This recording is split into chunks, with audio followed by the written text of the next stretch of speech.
another question. I'm new to your district. What are you most proud of from your time in the House so far? First off, congrats on moving to like the prettiest place in the world. I love it, and I hope you do too. It's a great place to put down roots. It's been surprising. I feel like we've had a lot of great wins as a freshman in the minority. The Repair Act is something that I'm really, really proud of, being able to find so many Republican co-sponsors on that. I think that a lot of people from rural communities see the urgency of people being able to fix their own stuff, people in the trades, people who are running small businesses. Like, we are all pretty united in our sense that being self-reliant, being able to take care of your own stuff, not just being a consumer but a steward, is really fundamental to who we are, I think, as a nation. So the Repair Act was really exciting. Good Neighbor Authority is something that I'm really excited about. That is something that gives tribes and counties the authority to engage in these contracts on timberlands in a way that they haven't been able to before, and reinvest those receipts back into stewardship projects.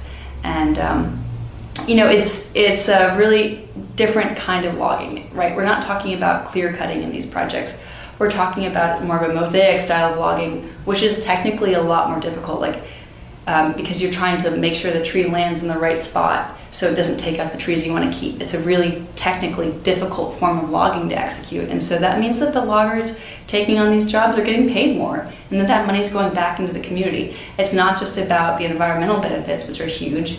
It's about maintaining a skill set that we have in our community that I think, frankly, was at risk of going away, and ensuring that the smaller businesses, the owner-operators are able to get their foot in the door of some of these contracts, and having a lot more local control over what's going on in the woods, because we see it all the time. I don't know if you've been here for a big wildfire or a big smoky season, but it's really intense and it's getting worse every year. So the Good Neighbor Authority is really exciting to me.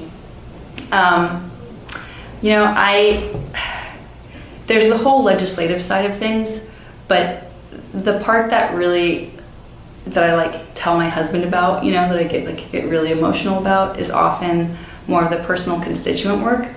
So far we've been able to return over $500,000 in taxpayer dollars back to people who were owed it from federal agencies. And for a lot of these people, it's been life-changing sums.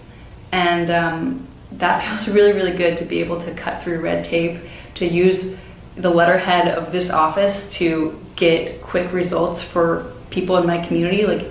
I'm in the grocery store with folks, and at the gas station and these places, and it's really, really meaningful to be useful on a personal level and on a community service level. So if you've got something that touches a federal agency, I want to hear about it. I want to be useful and helpful, because those are the sorts of things that are wins that are immediately meaningful and yield immediate results for my community, and not just the longer term game of tug of war of fixing federal agencies and fixing federal policy and fixing national manufacturing or the woods or all these different things. So those are things that I'm really proud of, and I would love to hear from you on the things that you think I could do more of. So thanks for the question.